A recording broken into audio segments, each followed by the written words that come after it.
Hello learners, welcome to my channel enlighten knowledge. आज हम discuss करने जा रहे हैं सिमिलैरिटी और डिफरेंस के बारे में।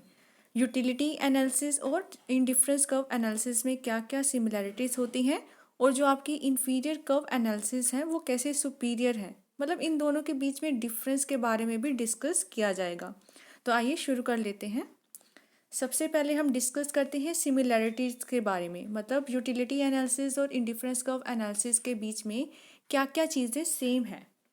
तो पहली चीज़ तो ये है दैट सब्जेक्टिव। जो आपके दोनों के दोनों कंसेप्ट वो माने जाते हैं कि ये दोनों कंसेप्ट सब्जेक्टिव होते हैं according to both the analysis.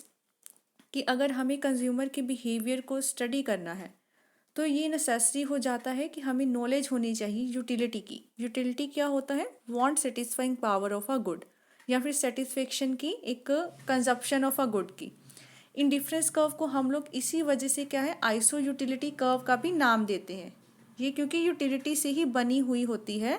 Iso utility का नाम इसी वजह से ही दिया जाता है क्योंकि इसके बारे में भी जानकारी लेने के लिए हमें पहले यूटिलिटी की अच्छे से नॉलेज होनी चाहिए। यूटिलिटी एनालिसिस आपका बेस होता है कैसी अजप्शन पे कि ये जो टोटल यूटिलिटी हम लोग डिराइव करते हैं ना, वो छोटे छोटे यूटिलिटीज से ही मिलकर हम बनाते हैं। अगर मैं यहाँ पर बात करूँ कि ये टोटल यूटिलिटी है कोई nth आइटम की, तो हम इसको कैसे लिखते हैं?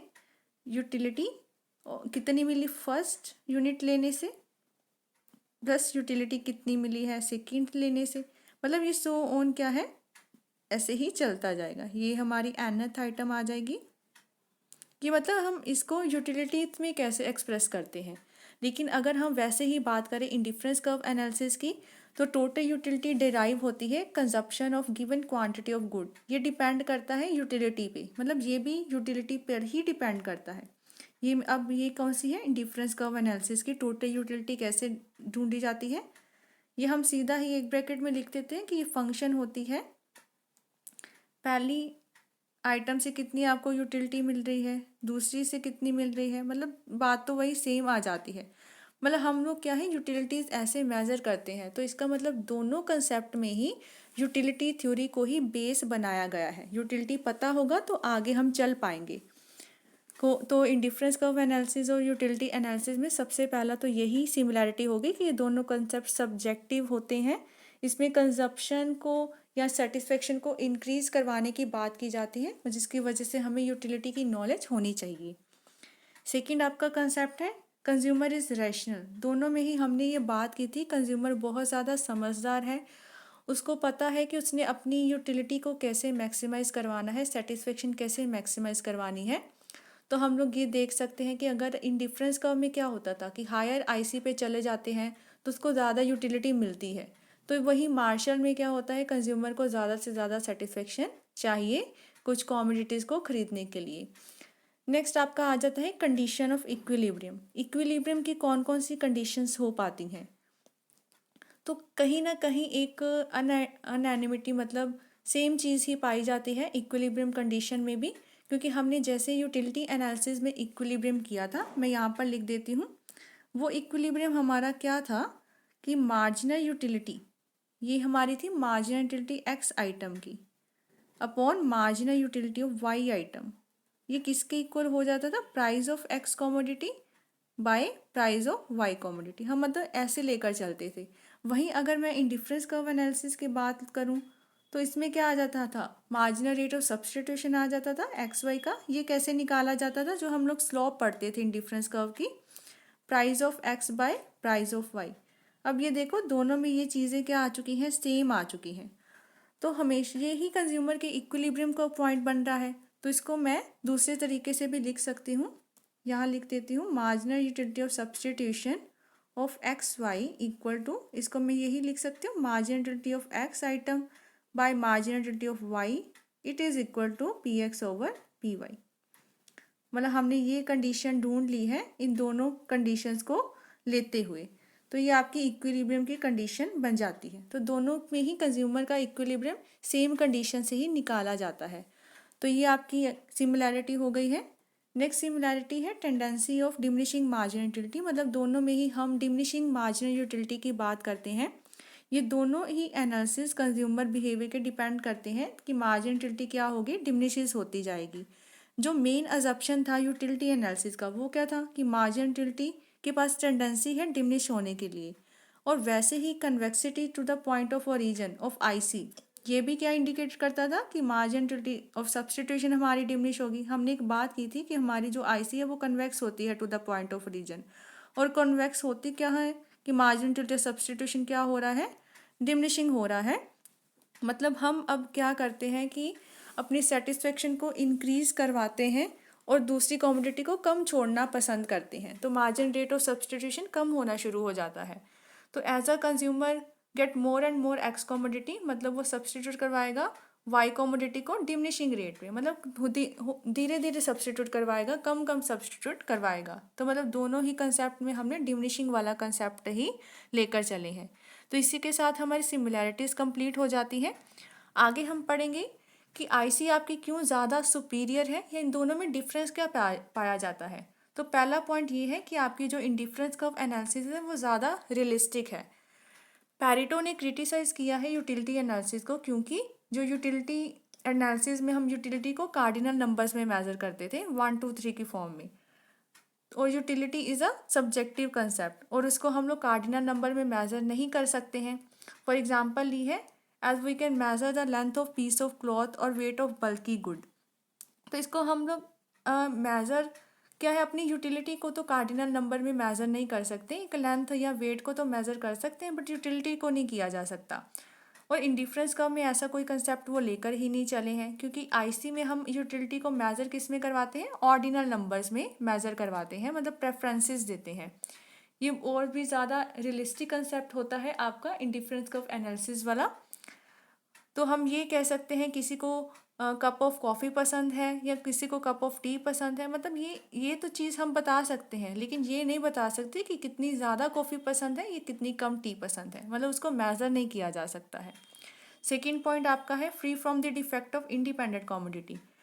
जो आपका यूटिलिटी एनालिसिस था उसमें एक अजप्शन लेकर चले थे कि जो कमोडिटीज़ होंगी वो एक दूसरे पे डिपेंड नहीं करती हैं, कि इंडिपेंडेंट कमोडिटी होती है। अकॉर्डिंग टू एजवर्थ, जो मेन डिफेक्ट था यूटिलिटी एनालिसिस का, कि उन्होंने अज्यूम किया था कि कंज्यूमर एक सिंगल कमोडिटी को बाय करता है एट गिवन टाइम और उसकी यूटिलिटी दूसरी कमोडिटी की यूटिलिटी से इफेक्ट नहीं होगी, मतलब डिपेंड नहीं होगी कोई भी कमोडिटी। इन्होंने मतलब क्या है, कॉम्प्लीमेंट्री या सब्स्टिट्यूट आइटम्स को बिल्कुल ही नकार दिया था, इग्नोर कर दिया था। लेकिन रियल लाइफ में क्या होता है कि किसी न किसी दूसरी गुड का इफेक्ट हमारी यूटिलिटी पर पड़ता है, और आईसी में इसको बताया गया है, वो सब्स्टिट्यूट कॉम्प्लीमेंट्री आइटम्स को लेकर चलते हैं। तो मतलब आपका आईसी जो है वो अनरियलिस्टिक अजप्शन वाली चीज़ों से फ्री है, और ये बहुत ज़्यादा रियलिस्टिक कंसेप्ट आपका माना जाता है। नेक्स्ट है free from unrealistic assumption of constant margin utility of money. जो आपकी आईसी एनालिसिस वाला कंसेप्ट है, ये क्या है, जो अजप्शन लेकर चलते थे हम लोग यूटिलिटी एनालिसिस में कि हम लोग constant marginal utility of money लेंगे, इससे भी फ्री है, क्योंकि रियल लाइफ में हमारी जो मार्जिनल यूटिलिटी ऑफ मनी होती है वो कभी भी कांस्टेंट नहीं रहती, और आईसी एनालिसिस फ्री है from this unrealistic assumption. Fourth point, based on less assumption. आपकी जो आईसी एनालिसिस है वो कम अजप्शन पर बेस्ड है, कि यूटिलिटी एनालिसिस में बहुत ज़्यादा अनरियलिस्टिक अजप्शन थी कि यूटिलिटी को हम लोग कार्डिनल नंबर में ही मेजर करेंगे या इसको ऐड सब्ट्रैक्ट कर सकते हैं। तो ये सारी जो आपकी अजप्शंस हैं वो आईसीज में नहीं अप्लाई होती हैं। Fifth point is explanation of income and substitution effect. Utility analysis में हमने अजप्शन ली थी कि हमारी margin utility of money constant रहेगी। कांस्टेंट रहने की वजह से क्या हुआ कि हम प्राइस को इनकम और सब्स्टिट्यूशन इफेक्ट में डिवाइड नहीं कर पाते थे, क्योंकि अब हमें प्राइस को हिलाना ही नहीं है, हमारी मनी क्या है, मार्जिन यूटिलिटी मनी क्या है, कांस्टेंट है। लेकिन आईसी एनालिसिस में ऐसी कोई अजप्शन ली ही नहीं गई, तो इस वजह से उन्होंने आपको बहुत अच्छे से समझाया है कि प्राइस इफेक्ट को हम लोग डिवाइड कर पाते हैं इनकम इफेक्ट में और सब्स्टिट्यूशन इफेक्ट में। सिक्स्थ पॉइंट आ जाता है explanation of Giffen paradox. Giffen paradox को बहुत अच्छी से एक्सप्लेन करता है आपका आईसी एनालिसिस। यूटिलिटी एनालिसिस इसमें फेल हो जाता है। अकॉर्डिंग टू आईसी एनालिसिस में क्या होता है, due to change in price of Giffen good, कि गिफिन गुड में प्राइस के चेंज आने की वजह से पॉजिटिव इनकम इफेक्ट ज़्यादा पावरफुल हो जाता है नेगेटिव सब्स्टिट्यूशन से। देखो पॉजिटिव इनकम इफेक्ट का मतलब ये होता है कि इनकम जब हमारी क्या होती है, बढ़ जाती है, गिफन गुड्स को हम लोग कम खरीदना पसंद कर देते हैं, लेकिन वहीं क्या होती है, जब प्राइस बढ़ जाता है गिवन गुड्स को हम लोग ज़्यादा खरीदते हैं, तो कुछ ना कुछ ये असर हो जाता है इन चीज़ों का कि जो अगर प्राइस राइज होता है तो डिमांड में भी बढ़ोतरी आ जाती है। तो ये ज़्यादा अच्छे से आपको बता पाता है थ्योरी ऑफ डिमांड, जो मार्शल की थ्योरी ऑफ डिमांड से भी ज़्यादा रियलिस्टिक अप्रोच आपका आईसी एनालिसिस आपको बता पाता है। 7th पॉइंट है helpful in estimation of welfare. Welfare की एस्टिमेशन करने में भी आईसी एनालिसिस बहुत ज़्यादा हेल्पफुल होता है। आईसी एनालिसिस की हेल्प से भी हमें पता लग जाता है कि कंज्यूमर की वेलफेयर बढ़ी है या कम हुई है, मतलब चेंज प्राइस में चेंज आने की वजह से क्या असर पड़ा है। As a result of change in price, अगर प्राइस में चेंज आने की वजह से जो आपकी आईसी है वो क्या है, हायर इंडिफरेंस कर्व में चली जाती है। मीन्स इसका मतलब क्या है, कंज्यूमर को वेलफेयर ज़्यादा मिली है, और वहीं अगर लो पे चली जाती है तो वेलफेयर कम मिली है। चेंज इन प्राइस को हम लोग कन्वर्ट करवा सकते हैं रियल इनकम में, in the words of IC analysis. 8th है आपका मोर रियलिस्टिक फाउंडेशन। जो आपकी आईसी एनालिसिस है वो ज़्यादा रियलिस्टिक है, ये हम पहले भी वैसे पढ़ चुके हैं कि यूटिलिटी एनालिसिस में बहुत ज़्यादा अनरियलिस्टिक अजप्शंस ली गई थी, कार्डिनल मेजरमेंट वाली, या मार्जिन रेटिव मनी बी कांस्टेंट। लेकिन आईसी एनालिसिस में ऐसी कोई भी अजप्शन नहीं ली गई। वो सिर्फ और सिर्फ किस पे बेस है, law of diminishing marginal rate of substitution पर बेस है, जो ज़्यादा रियलिस्टिक अजप्शन को लेकर चलता है। लास्ट पॉइंट है आपका more realistic theory of consumer equilibrium. मतलब कंज्यूमर इक्विलिब्रियम की ये ज़्यादा रियलिस्टिक थ्योरी है। हम ये मानते हैं कि आईसी एनालिसिस और यूटिलिटी एनालिसिस दोनों ही एक ही कंडीशन को अप्लाई करते हैं कंज्यूमर इक्विलिब्रियम फाइंड आउट करने के लिए। लेकिन ये सुपीरियर क्यों है आपका आईसी, क्योंकि आईसी में हम लोग क्या है, अनरियलिस्टिक अजप्शन नहीं लेकर चलते हैं। कंज्यूमर का जो इक्विलिब्रियम पॉइंट होता है वो सारी की सारी क्या है, रियलिस्टिक अजप्शन पर ही बेस होता है, कहीं ना कहीं हमारी रियल लाइफ में बहुत ज़्यादा अप्लाई होने वाला होता है। तो यहाँ से आपको कंसेप्ट आ जाता है कि जो आपकी आईसी एनालिसिस है वो ज़्यादा सुपीरियर मानी जाती है। जो आपका आईसी कंसेप्ट है जो हिक्स के द्वारा दिया गया है वो ज़्यादा सुपीरियर माना जाता है, क्योंकि इसमें हम लोग अनरियलिस्टिक अजप्शंस को बहुत कम लेकर चलते हैं। और वहीं यूटिलिटी एनालिसिस आपका क्या है, इससे कम माना जाता है, क्योंकि उसमें बहुत ज़्यादा अनरियलिस्टिक अजप्शन ली गई है। तो यही आपका आज का टॉपिक कंप्लीट हो जाता है। इसमें हमने आज डिस्कस किया है सिमिलैरिटीज़ क्या है और दोनों के बीच में डिफरेंस क्या है, या फिर हम कह सकते हैं कि आपकी आईसी क्यों सुपीरियर है यूटिलिटी एनालिसिस के कंसेप्ट से। आई होप आपको सारा कुछ अब क्लियर हो गया होगा।